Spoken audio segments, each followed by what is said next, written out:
Okay, the technology is back on again. Okay. So, so with that, I wanted to start with, Bandana is the president of the company, and Sukhi is everything in the company, the chief creative officer, and she whips up amazing dishes even on a regular basis. And Sanjog was the marketing person for the company, and she's recently left. So we'll talk about all this in a second. So, Bandana, I just wanted to start with just tell us how many places. When I first met, it was just a few things in a few farmers markets, just growing. So today, how many places are you? How many pounds of, I don't know, chicken did you sell so far? Just give us some numbers so we know uh, what you've been up to, all of you. So thank you, Lakshmi. Thanks for having us on tonight. Um, the the size of the company is huge. No, we're in all Yeah. the. I could say that we're in all Costco's around across the U.S.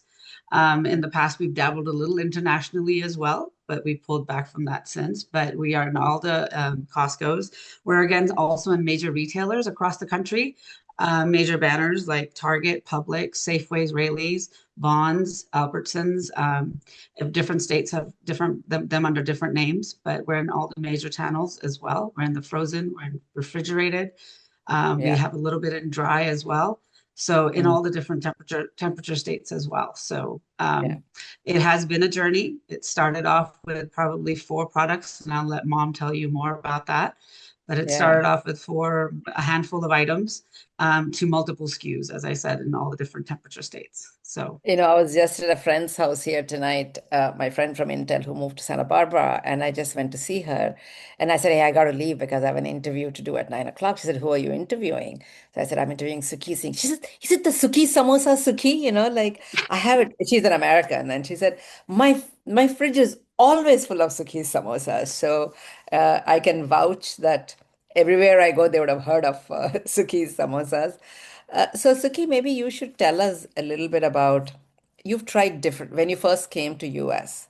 You've tried everything from running ice cream trucks to gas stations to all kinds of things. And then you settled on food. So tell me a little bit about that journey. And of course, you have 2 minutes to tell me your 25-year-old journey of starting with catering to Costco. Like it's like a big journey.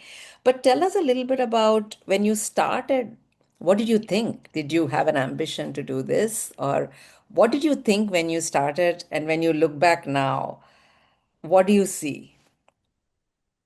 Well, when I started, it was only a matter of survival, what I needed to do to make a living.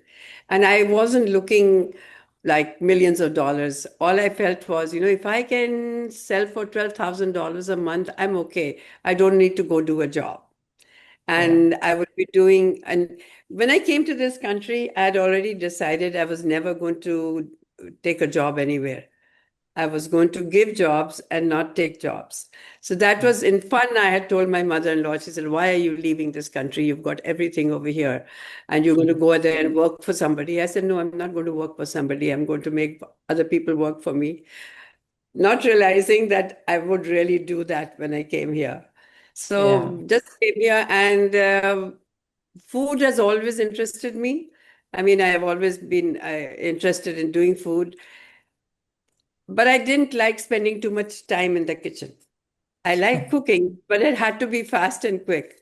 So I used to make up these sauces and keep them in my fridge. And then I came to the US and I found all our kids were stopping cooking. They didn't want to cook Indian food because it was so intense, labor intensive and ingredients like 14 or 15 on them. And so then I got this gut feeling that my sauces would work over here. And I started pushing them much against my husband's this thing. He said, Who's going to buy your masalas over here? I said, I have this gut feeling it's going to work. I have to give Mhm. it 2 years of my life. If it doesn't work, I'll quit, but I need to do it. Once he Mhm. agreed, of course, he gave me his 150% support to do it. And Yes. that's how I started doing it. And really, there's never been a day when we felt that it was a wrong decision. Yeah. Yeah. Always And things that's to one look thing. forward to. Yeah, one thing led to the other. Yeah. I really, I wanted to ask Sanjog and Bandana that how was it like growing up for you as she was doing this? Were you all helping at home all the time, but you had your school, your friends, and was this, just tell me a little bit about how your routine was. Sanjog, why don't you share a Yeah, I little mean, bit? I think that story then goes beyond before we got here. I mean, even Correct, in yeah. India, she was an entrepreneur at heart. So we grew up with seeing her doing anything from making handkerchiefs with the tattle, shuttle, Yeah. doing lace handkerchiefs for 6 rupees a handkerchief. Mm, While teaching, so she'd go to school with us and come back with us, teach with us, but she'd be doing that on the way. All kinds of entrepreneurial stuff. In the summers in Missouri, underneath the stairs, there was a shack by a retail store, and she opened up a hamburger shack in front of the chaatwala and the mithai wala. mm, So any chance she got, it got turned into an enterprise, and then onto a school because she didn't like the education system in the way it was being run. So she'd have run-ins all the time with the Indian education system. And so she had done Montessori training in London.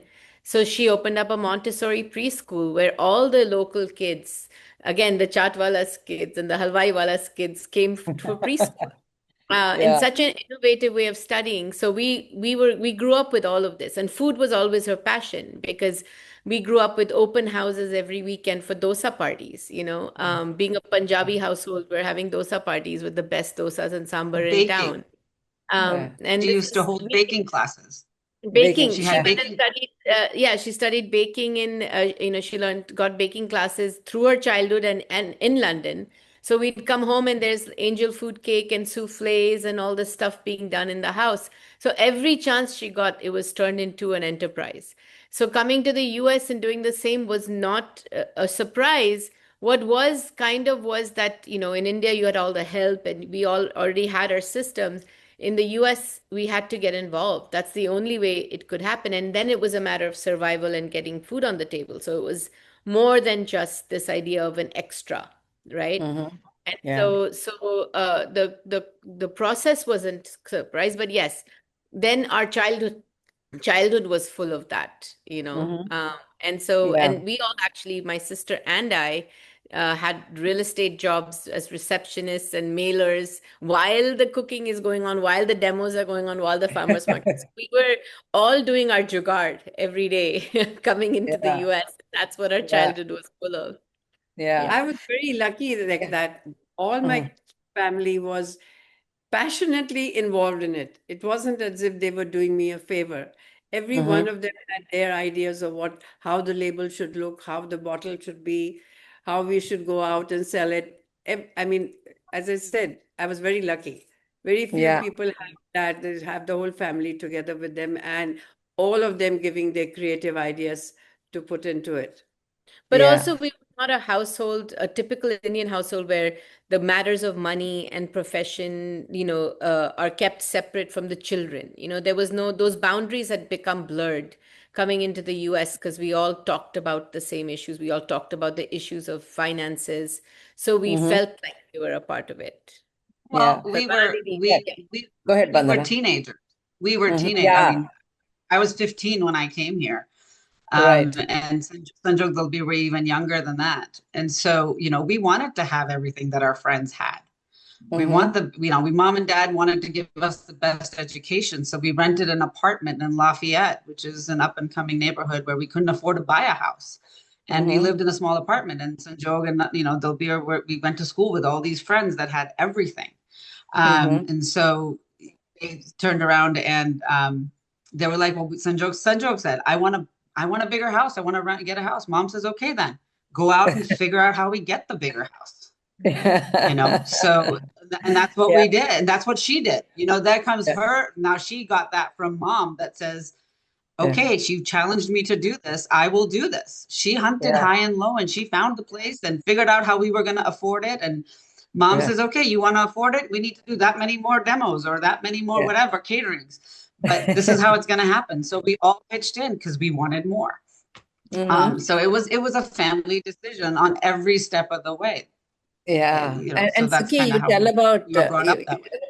you tell about a story where you were thinking of selling and the kids got very upset that you wanted to say, Yeah. did you complain? So tell us about that. So, they had to work very hard, because kids went on holidays in the summer, came home in the evening, and they were kind of relaxing and playing with their friends. And here we were making them fill bottles of curry paste and label them, and it was a lot of work. And somebody came around and offered on the business, said, "We are ready to buy it, and we'll give you the job to run it." It was very attractive because that would take we had in between, we had lost a lot of money in the Delhi we were running. We had the Loma Prieta earthquake and we had to sell it off at a big loss. So Mm. it would pay off all our debts, and I would have a job, and we'd be able to buy a house. So I came home, and we had just put up a kitchen in San Leandro. And I came home and I told them, Banna, of course, was married at that time, but Sanjog and Dalbir were home. And I said, we've got this offer, and I think we're seriously looking at it. So he said, why? Do you mean that when we come to this place, it will belong to somebody else? I said, Mm. yeah, but you don't have any holidays, you don't have any vacation. He said, both said, are we complaining? This is the Yeah. place where we come together and sit down and we discuss things and decide what we want to do tomorrow. We are not Mm-hmm. complaining about the work, so why would you sell it? And we didn't sell it. Mhm. Mm-hmm. Mm-hmm. And to continue on that, I love the Delhi story. One of the things I say is that after getting to know Sukhi is that there are these amazing business lines she has, like these two-liners. And I love those lines. I mean, I live by them actually. So she said, when she was running the Delhi, there was an incident where somebody came and somebody at a gunpoint. So she just decided, bottom line, I'm just not going to do this business. And as she said, they sold it at a loss. And she said, I'm not going to wait for the customer to come to me. I'm going to go where the customer is. That's been such an amazing two-liner that completely shifted what I do, actually. It's been a very strong thing. So you started going to farmers markets, you started going to where the people are. So tell me how that journey was a little bit in terms of you had to do, like I just ran into a friend the other day. She said, "Oh yeah, her son used to put up a stall in front of the ferry building. So I used to buy things all the time from this." So people from the Bay Area remember buying this from all over the place. So that means 3, 4 times a week you're out there in different places, etc. Oh, no, no, no. It wasn't 3, 4 times a week. It was every day. Every day. Okay. Okay. I stand corrected. So there are Yeah, farmers markets going on every day, I guess. So you yeah. used to. So how There was was that one, like? go ahead, Yeah. go ahead. Go ahead, Sanjay. No, I was saying there was one route that we did where we drove up to Tahoe at Thursday night and did a market in the morning, market at night, and spend that night, then Friday night, and You'd then go did to another market. So between South Lake Tahoe, North Lake Tahoe, and Reno, we did 3 markets and then came back. Uh-huh. Yeah, Yeah, yeah. yeah. So this is a lot of work from all of you, and it's one thing for family to help, but it's another thing for family to give up their careers. I remember Dalbir was at Macromedia, and you were at eBay, and Bandana was working. I mean, tell me a little bit about what made each of you quit your jobs and join this. What is it you saw in this? Yeah, I think growing up, it was just us all collaborating and bringing food on the table. And mom was very, very keen on all of us doing what we needed to do for a career. She didn't want to be one of those parents who said, come, it was only to do better. So this was supposed to be a step ladder to get on with doing whatever we wanted. So it's ironic that all three of us went and did what we wanted. My brother was actually the first one. He'd only been working in the marketplace for 5 years.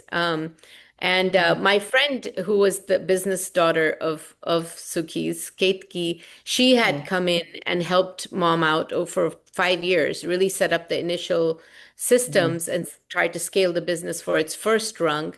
And so she went to MBA school. She was leaving to go to MBA school.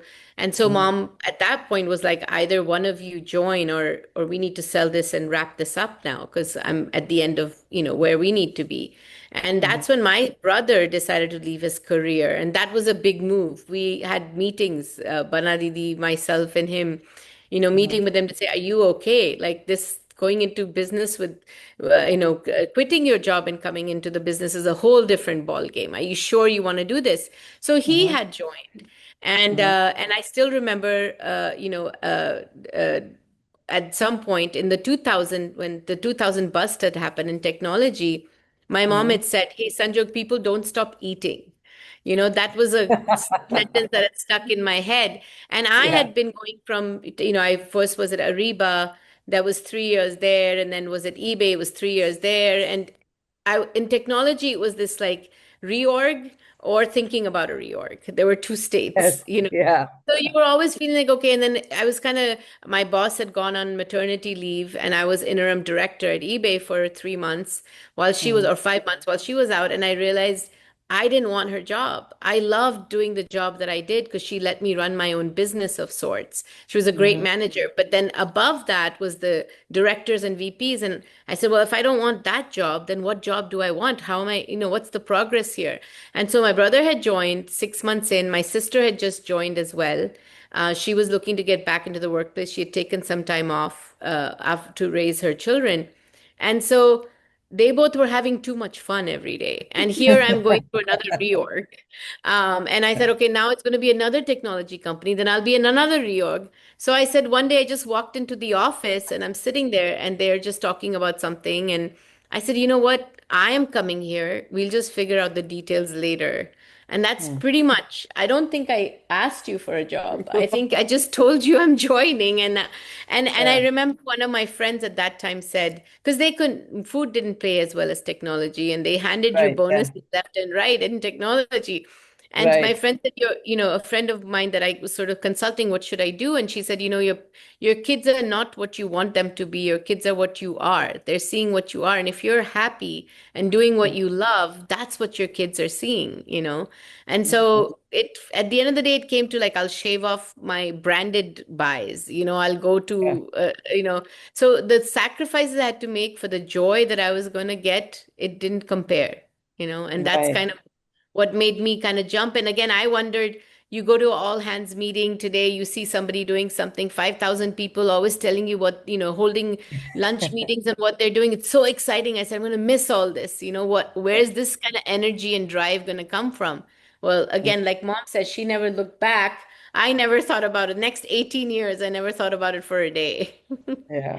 So, yeah. Bandana, I want you to talk a little bit about, I'm interested in and I want all three of you to talk about this, families working together, and so many years later, you all still get along very well. You have actually family one-on-ones where you go on walks together. You're all very tight-knit family. So tell me a little bit about how did you divide the work so you don't step on each other's toes, or how do you handle differences of opinion, and or did you have differences of opinion since you are the master operations person and you're the president of the company now? Tell us a little bit about when you set it up. How did you set it up, or did it naturally happen as you did?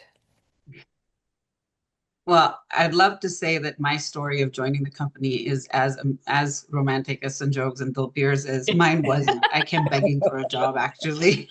I But was. you're the one who Yeah, gone she's the the highest and president. stayed the longest. Yeah, Proof is in ridden the the pudding. fastest, That's the gone ironic the part. highest. That's the ironic part, right? She is paying the So, dues now. I Yeah. was not, as Sanjog, when Sanjog talks about the farmers markets and Sanjog talks about Dalbir joining and doing the label, and mom was so gracious not to mention me, call me out on this, but to say that everybody pitched in and everybody was passionate about what I was doing and everybody backed me up. I can't keep quiet. I have to be honest. I wanted no part of it. Yeah. Okay. That's how we started. I wanted no part of it. I'm not a salesperson.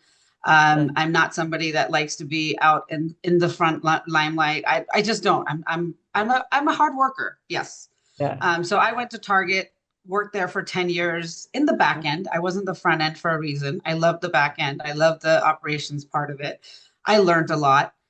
And then I quit to stay home and have my two children. And my husband all of a sudden one day came home and said he was going to quit and do a startup. And Mm-hmm. so he quit cold turkey. And we kind of run our bank balance down pretty low. And I had 2 children under the age of 5. Mm-hmm. So I decided that I'd go back and get a job because we needed health insurance. Cobra was very expensive. So tried to do that. And the only thing that I was good for was retail. And with Yeah. my husband traveling and doing a startup, there was no way I was going to be able to bring up my 2 children with a retail schedule. Yeah. So what could I do? I went begging mom and dad for a job. I said, I will. And they had asked me in the past several times to come join on the operations side. And I had Mhm. always said no because my husband did not believe in a family business. He said it will ruin the family. I don't want you to do this. So we never did it. Right. So at this point, I gun over his head and I said, if we need to continue and you want to do your startup, I got to go work for my parents. What are they going to say? No, you can't go home and take care of the child. Either they'll Yeah. go take care of him or take him to the doctor, or I will. So Uh, that's the worst. That's the best perk of this job. So I got to yeah. do this. So we had some parameters, and the reason I'm telling you about the parameters is because that's kind of what kept the family together in a certain way. So there was parameters set up. You can go to work. You're going to be home by the time kids get home, and we don't talk business after Yeah. 6 o'clock. Yeah. And so I said, oh, I can live by all those rules. Let's just get this job started. So that's how I started. As I said, I Uh-huh. wish there was a lot of romance around it, but it wasn't. Yeah. And so that's how I started the business. And so I worked in the operations side. You said, how did we divide it all up? It was more where everybody's strengths lay. So Dalbir, Sanjog, mom, they were the brains of the business. They were the strategic thinkers. They were, how is this going to go forward? Who are we going to sell to? And they would bring the business back, and with mom's help again, because mom was everywhere, right? She was in all of it. With mom's help, she would help me put it into the plant. How do you scale it? How do you grow this? How do you set up a line? I was a hard worker and I could manage people. I did that Mm-hmm. well. I was organized. I had that background. So that I could do. Once she told me how to do it, I could follow, and I could follow well. So we built on each other's strengths, and Yeah. everybody kept in their lane for the Yeah. most part. Okay. Yeah. And so, but Yeah. as all families are, we squabbled, we yelled, we screamed, we walked away from each other. But one thing that we did always do was come together on the weekend. And it was more so for the children, not for us necessarily for all of us. We all Mm-hmm. believe very strongly that the kids needed to know family. They needed to know grandparents. So if I was mad at mom over the week, it's okay. On the weekend, it was for the kids. They had to go see mom and dad. They had, nana nani, they had to go see them. And that's what we did. And so we never let what happened at work during the week come home with us. Mm-hmm. Mm-hmm. Yeah. I think that's We left beautiful. it. We left it there, and it was challenging. I think there were times Yeah. where none of us wanted to go on the weekend, but we did it anyways. Mm-hmm. And we got through that. Whether mom was mad or Sanjog was mad or I was mad or whoever. Dalbir is the angel. He was never mad. But No, Dalbir and I had it out a few times at work too. But but we you do know with the coworkers. yeah, It's yeah. no different than a coworker not getting. You have issues. You don't agree with everything people do.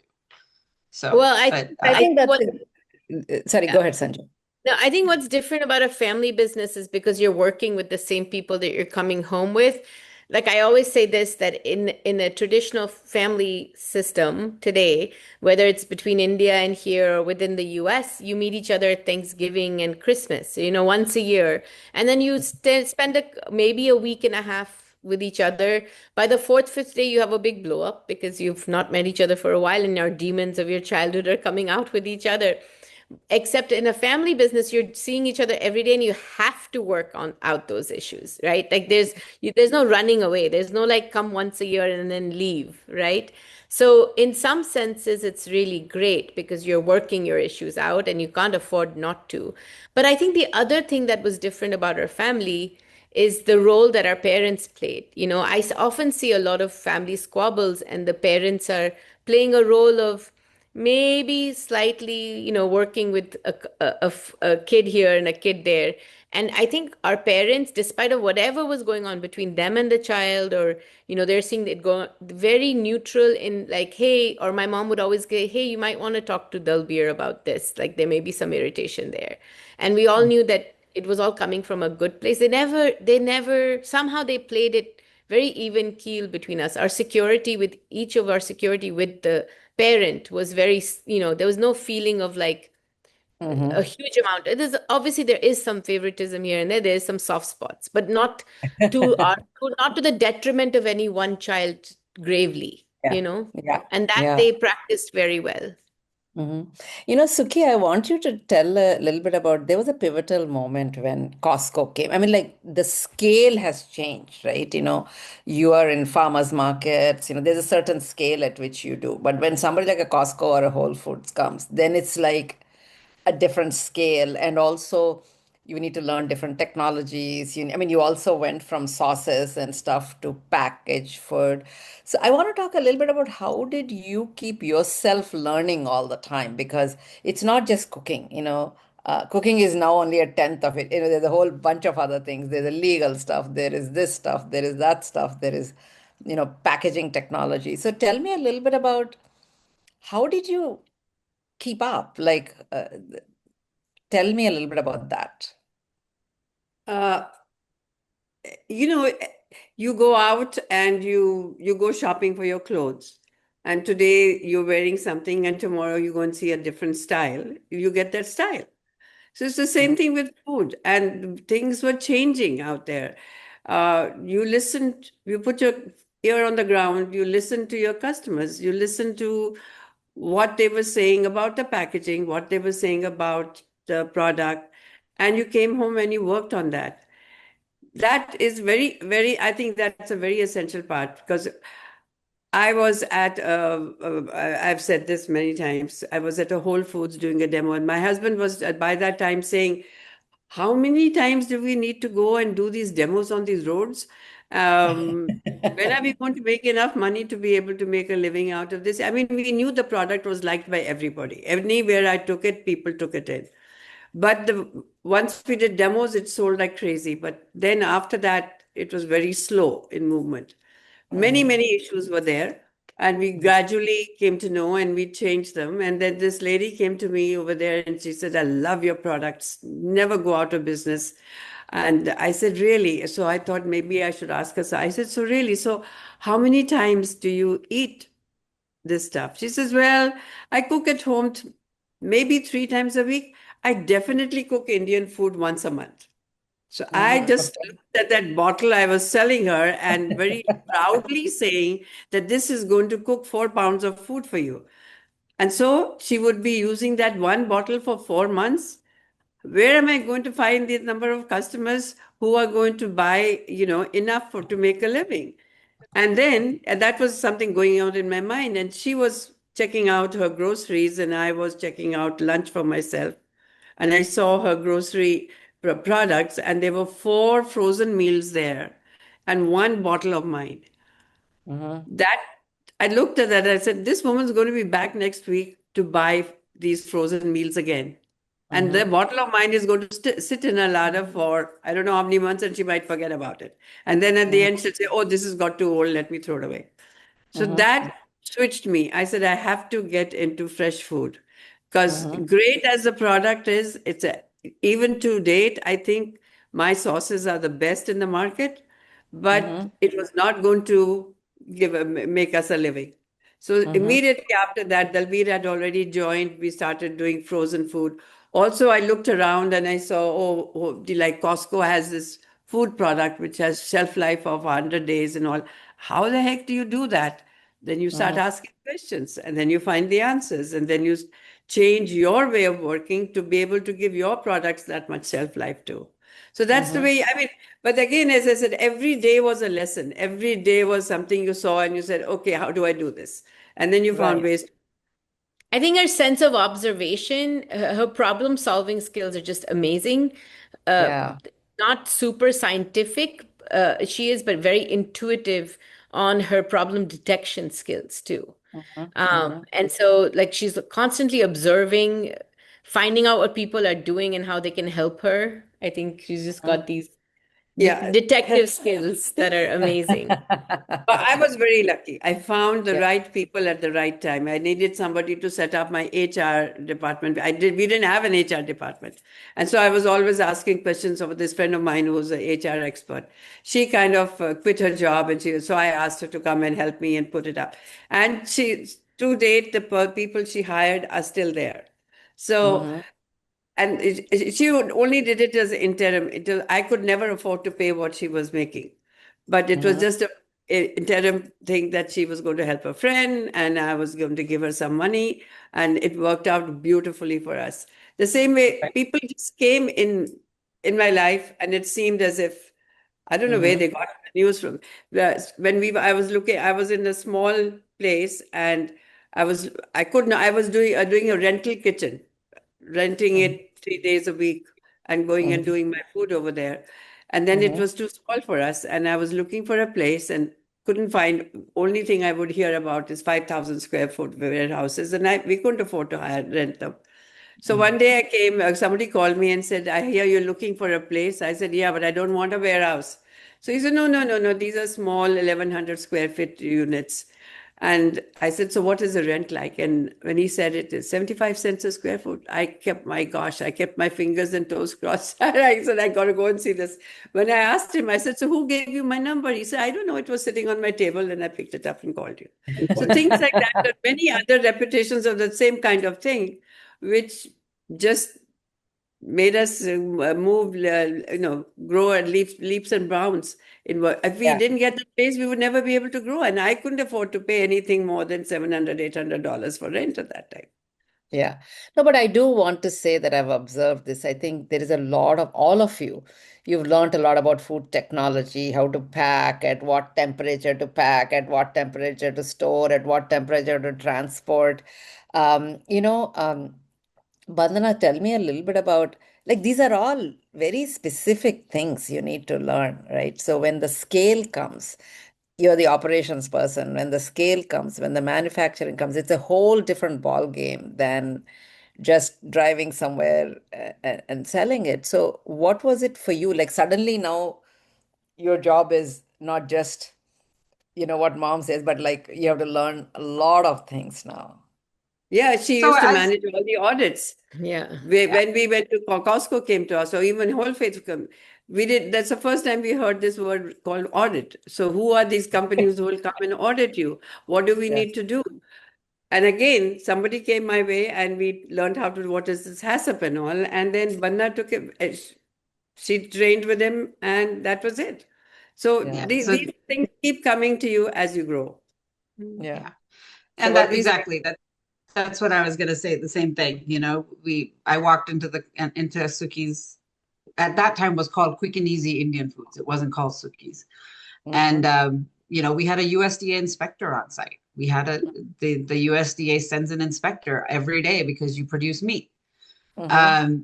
And again, we were just lucky that in that day, at that point in time, we had an amazing amount of people around us, inspectors, right? Government officials that really wanted to teach. It was a different crop of inspectors, I have to say. It's not, I can't say that the same today for the people that are in the organization. But at that point in time, and I was very lucky, I had a couple of inspectors. The district manager was amazing, very patient, very, they came in with a teaching attitude. They wanted you to succeed. And of Mm-hmm. course, they were there because we were there. If we weren't there, they wouldn't be there. And they understood Yeah. that. And so we had I remember district manager was wonderful. And the inspectors we got, I would come in the morning and I'd say, okay, fine. I don't know what I'm doing. Can you tell me what to do? And if Yeah. I went with that attitude, they were Yeah. willing to teach. They weren't willing to tag my product and say, you can't produce today or whatever. They were willing to say, come on, Mm-hmm. let me show you what I need. And then if I didn't do it 2 days down the road, yes, they would tag my product. But other than that, they were willing to teach. And I learned a lot. And that's how I learned from the food safety piece of it, which was Mm-hmm. super critical because that was the only way we were going to stay in business. So that was the other attitude that we had as a family as well, that we said, these inspectors keep us in business. They make Mm-hmm. sure our doors stay open. We need to listen to what they have to tell us. Mm-hmm. Mm-hmm. Were they a Yeah. little unreasonable at times? We thought so, but Mm-hmm. those were the rules, and we had to be rule followers. Otherwise, we weren't going to survive, or we weren't going to learn. So I learned a lot on the job. My training was on the job. Dad had gone for the HACCP course. He was HACCP certified. He's the one that set up all that stuff. But in working with him directly, he and I worked pretty close on the operations piece. He handled the maintenance and some of that stuff, and I handled the actual production. But Mm-hmm. I learned everything from him as well. You know, he was doing it before I got there. So it was all about learning, Mm-hmm. finding the right people around you, just like mom said. And they just did. They arrived and they showed us how to do things, and then asking questions, and then just learning. So I think it's like what you said in terms of it's how you ask, how you enroll others, mhm, and mhm, make them your co-travelers. Because I think you said it beautifully, Vandana. They need you also. It's not like a food inspector's job is going to be there if there's no food business, right? So correct. it's but if you work together, it's a win-win for everybody. But if they come with a, stick and, then it's a bad thing for everyone. And they do too. And they do too. Yeah. Yeah, I have a And couple of those too. again, we've had that. And I have to tell you that I'm pretty proud of the fact that I learned I learned that from my dad. He had a knack for that. I could Yeah. talk them off the ledge, Yeah. and say, listen, I'm here to do this but right. So if I screwed up, I'm sorry. Admit it, Yeah. accept it, and now just slap me on my hand and show me the right way. I'm willing to learn. Correct. Tell me what Yeah. I need to do to fix it. Yeah. So, and once I you think, had that, and then you got the knowledge. Go Yeah. ahead. And no, Sukhi, I want you to, sorry, go ahead, Sanjog. Sorry. Go no, I ahead. just think overall, and you've mentioned that term a couple of times, is like our values were very focused on win-win. So Correct. whoever we worked with, whether it was a customer or a vendor or internally with employees, like we spent a lot of time thinking about what was the right thing to do and how we set ourselves up. It was never a shortcut to just get away with it. It was Mm-hmm. always like, what is the issue here? What's at stake? How do we want to be? And then we were always encouraged to do the right thing. I think Mm-hmm. that's So I And one tell of you the a little core story. yeah. Go Go on. ahead. Go ahead, Didi. values, our values are the values that we set up for our company. And we spent a lot of times looking at our values and being Mm-hmm. honest and upfront and transparent in our transactions and in every which way, right? With vendors, employees, customers, whatever, consumers. That is one of our core values that Suki's came up with as a family, that we Mm-hmm. value that transparency and that honesty and loyalty. So we And, believe that. and and I think that comes from Suki. I love it. If you're telling something, she's like, no, I don't get it. Like she's so direct. Like she's like, till you convince that she's like, nah, man, I don't get it. So, it's wonderful to have that kind of a open conversation. So Suki, one of the questions I have which is what's happening now is that you've decided to bring in an investor. Till then it was a private, just it was family. And then it's sort of, it's your name up there, and then to give the control to somebody else. Or what was your thinking? I mean, the first time when you wanted to do it, your kids were like, did we ask you to do it? Kind of a thing. But then this is whatever, 15 years later and a lot of success later. So tell me a little bit about what was the process in your head that made So you it say, was hey, it was like this, I they would bring business and I would look at it, are we going to make money at this or not? And I don't think some of the things we still calculated wrong, but that's all I did. I translated a 2 pound recipe into a 1,000 pound recipe. That was my forte. I'm not a chef. I don't make excellent food. I make good food that you can mhm, sell and it is good for you. So repeat exactly. so Yeah. what to me was that I looked at what we were doing. We were, so Whole Foods wants dosa station. So 10 items SKUs I created overnight. So that's 10 items in the warehouse. Then they want a Frankie station. So we created a Frankie station. Then another 10 items were added on. I could Mm, create all these products, but I had a feeling, we are not growing strategically. I know we are producing good Indian food, but are we growing strategically as a company? No. So would tell them, I said, I don't know where to go after this. Mm-hmm. If you tell me, how do you go from here to being the next step? I don't know how. So Mm-hmm. everybody said, no, no, no, no, mom, it's okay. I said, no, I do know that I don't know.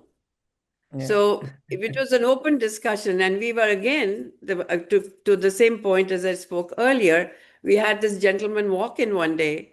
We had other people coming to us earlier, and we just didn't feel right. None of us felt right about. We nearly got an investment company, and we were signing the papers with him the next day. And at night, I just had a feeling. I said, this is not right. And I called everybody over for dinner, and I said, you know what? These people, look at these numbers they've given us. They're going to put in X number of dollars, which we are going to then give them so much of a part of the company. And those dollars are going to be used to pay their salaries and pay us higher salaries. And in the end, we are going to be in the red. Yeah. Doesn't make sense to me. And they all said, Mom, we agree. And the next day we went in and said, no, we are not signing. I think that was for us a very pivotal moment where we said no to those people. And we Mm-hmm. just went on our whatever we were doing. And that next year we had done more than what those people had said. And we were making money all the time. That was the first time we did 1 million, right? What did we? Yeah. It was We did Yeah. 10 that 10, year. yeah. Yeah. 10. Yeah. And then this gentleman walked in and said, I can take this company places. And Yeah. we were looking at him and said, okay. So we started talking to him. And somehow, again, every one of us felt that he was a fair person and he would do right by the company. So anyway, Mm-hmm. we had these discussions. And then he said, listen, we are wasting time. Just Mm-hmm. let's do it Yeah. together for a year. If you don't like what I'm doing, I will walk away. Yeah. Yeah. But let And how was me it for, yeah, sorry, go ahead. Go ahead. So, and we never looked back after that. Yeah. I've realized So that these consultants that come in, any consultant or anybody that says I can come help you, they're ones that come in and deliver, and they know they have a big bank to help you more. So they don't care how much they're giving away, because they know they have so much more. Or the ones that say, let's sign on the dotted line, then I'll tell you what to do. The good ones don't mind sharing and giving and helping to show what they can do. And he was one of those. Yeah. And for That's us good. also, it was very lucky. Surinder started falling sick after that. And I didn't have to worry about the business at all. And he mentored these people. He taught them everything they know. I think Bandana, she will tell you that she just owes her growth in the business Yeah.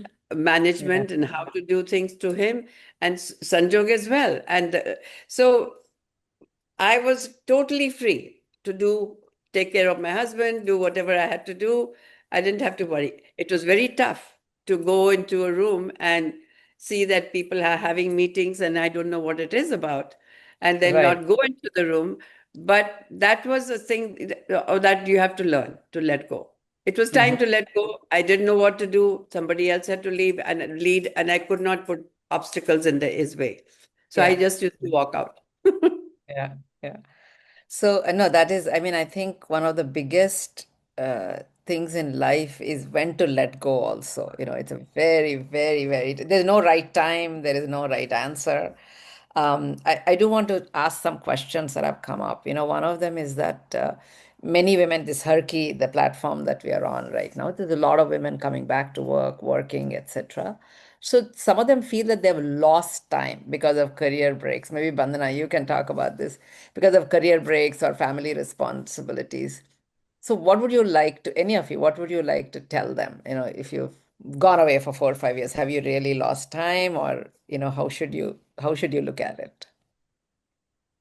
I've always I did think about that. I mean, I got lucky. I went to work for family, right? So I didn't have to prove myself to anybody. They already knew what my skills were. I think that if you stayed home for whatever reason, you to me, all women, they're CEOs. I actually am part of a nonprofit now that I have a friend who's always been a homemaker and a mother. Mm-hmm. And we were all coming into a group called Young Professionals. And so everybody had job titles and they did project management or whatever. I gave her a job title of CEO of the Randhawa family. That was Yeah. her title. because that is a full-time job. It's got Mhm. HR management, it's got process development. I mean, you name it, it's time management, everything. So I don't think you should worry about losing time.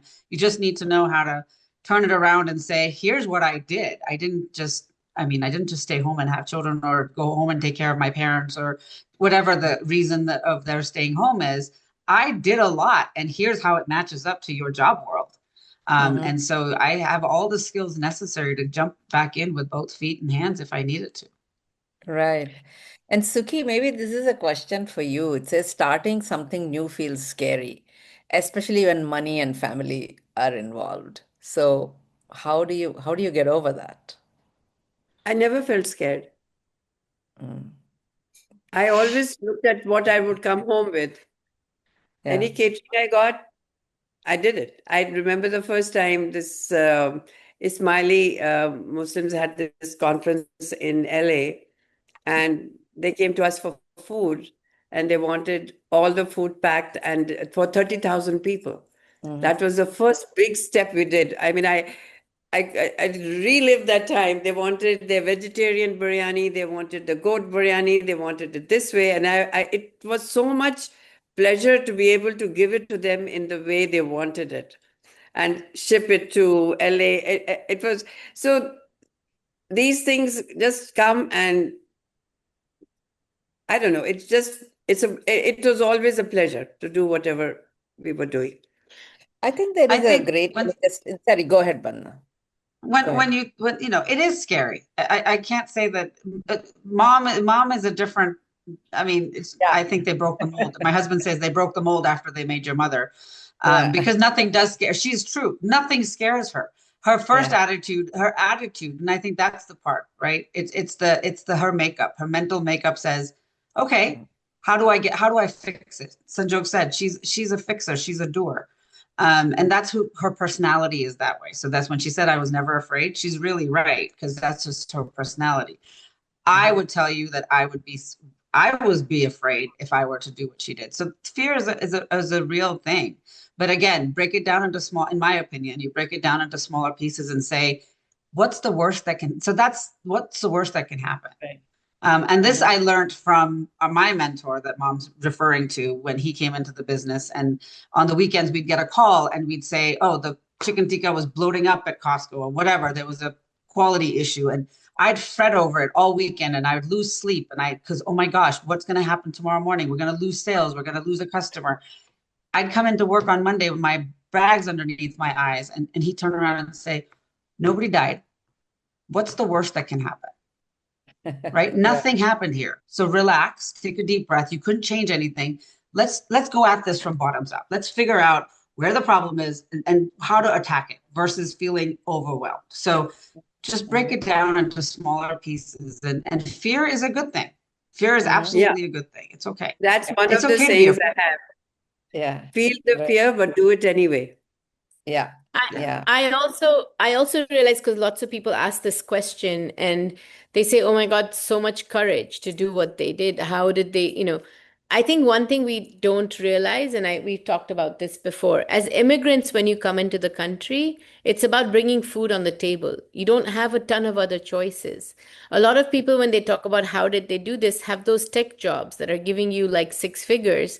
And now it's a choice of leaving that and some sort of work balance with your family and jumping into something like this. Of course, there's fear because it is a negotiation. There is you are giving up some sort of family life for later being more comfortable, maybe, and being happier because there's a noose Uh-huh. around your neck is the money.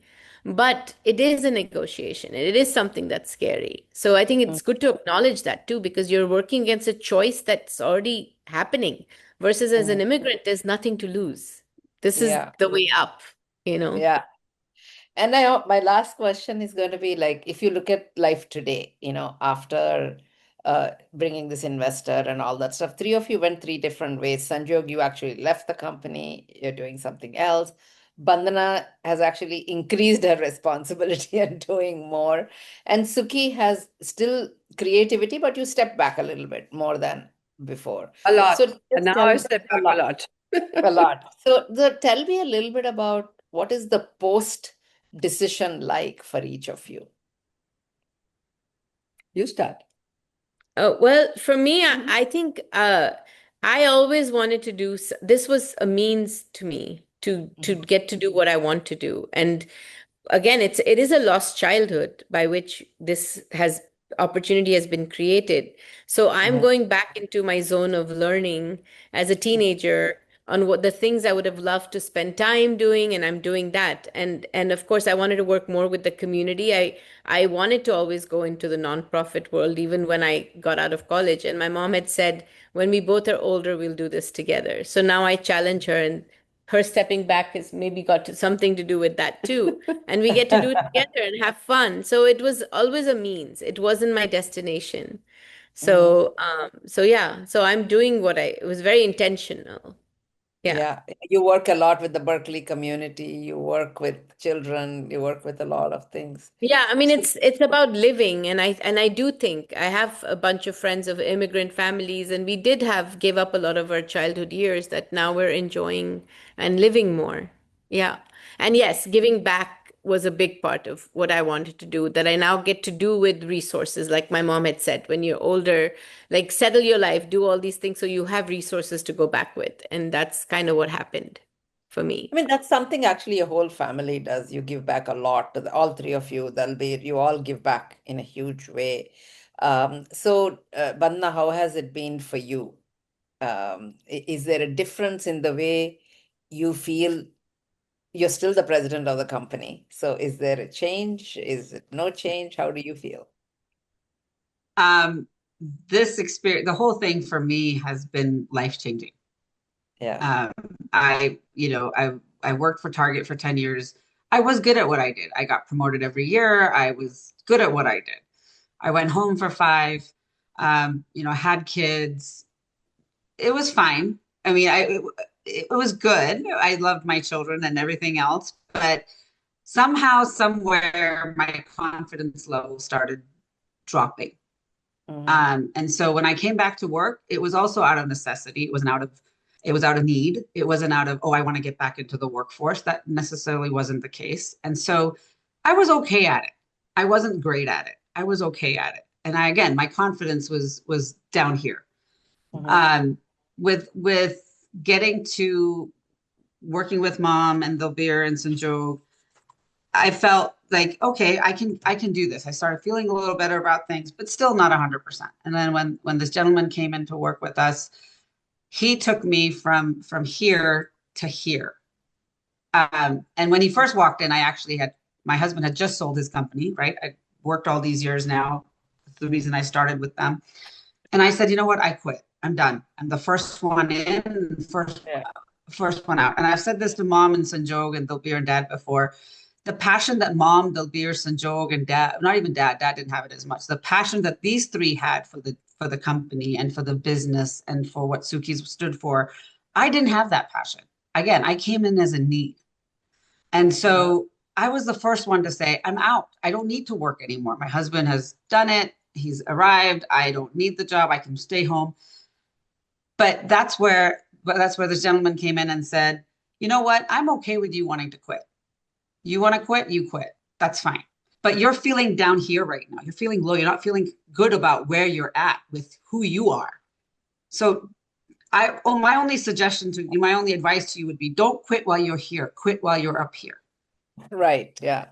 Great. And you will feel really good about it. I mean, your whole outlook about yourself will change. And so he said that, and I talked to my husband and I said, he wants, he's saying this, and I think there's some merit to this. I want to feel better about myself. I don't feel good about myself. And so my husband said, okay, you can do that if something changes. You can't be doing what you're doing. And what is going to change here that's going to make you feel better and about yourself? So he promised me that the gentleman promised me that he will work with me. He will help me and he will grow me. And so I said, okay, then I will stay.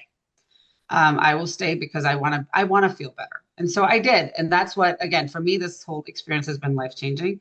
Um, I am Mhm. here still today because now I feel the company still needs me for a little bit longer, and I need to be here. And mom and I are having fun for the most part, Yeah. except for when she tells me I tell her what to do.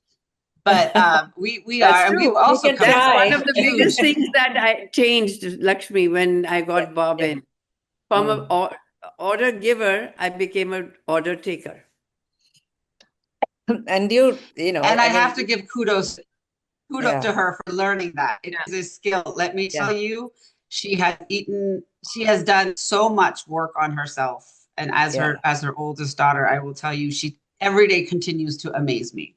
Mm-hmm. Even as late as last weekend, I Yeah. had this conversation that my mom just has learned how to listen, observe, get it. She may not agree with you in your face at that moment, but you can Mm-hmm. see it from her actions a couple days later that she heard you and she thought about it. And that's what I admire about her the most. That's Okay. what Yeah. keeps her So it's been young. great.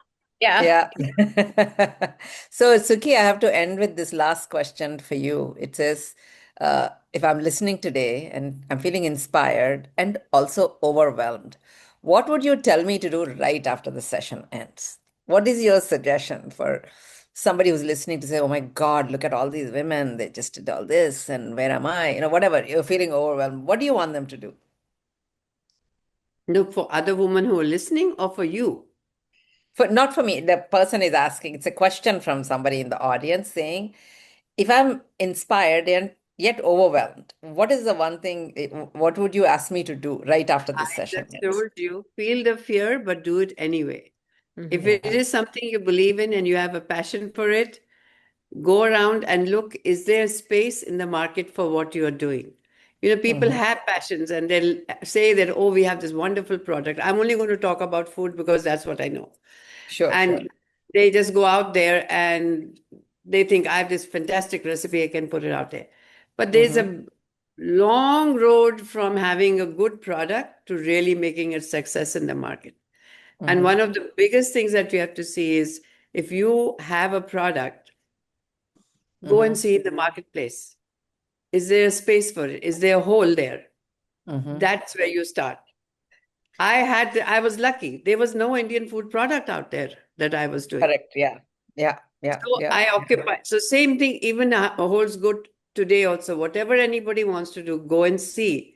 Go and do a market research and see if that is there. And then the other thing is don't go out with one product. It doesn't work. You need Hmm. to have a few. One might be your main, best product. The others are add-ons, but you need them. So do Okay. your market survey before you try to do or get into it. I Okay. I learned have it to ask because this I, question. I Yeah. just so Yeah. happened that there was nothing else. And do Yeah. something, right?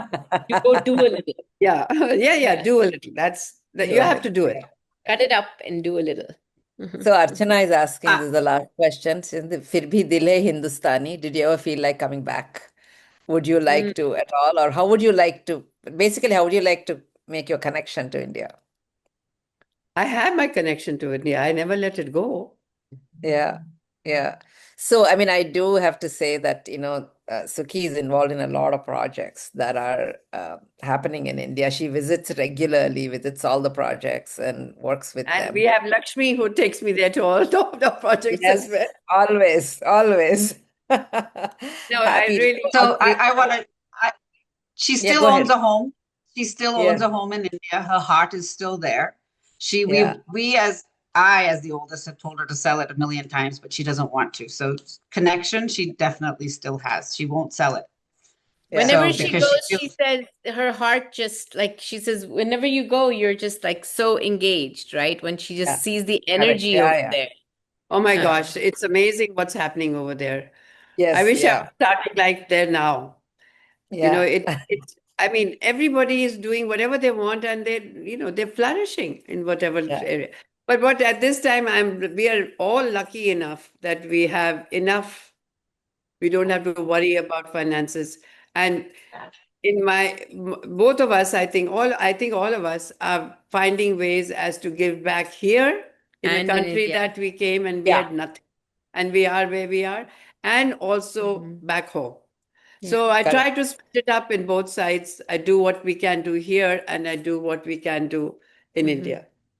So as I wrap up, I do have to say that I've watched all three of them when they do things.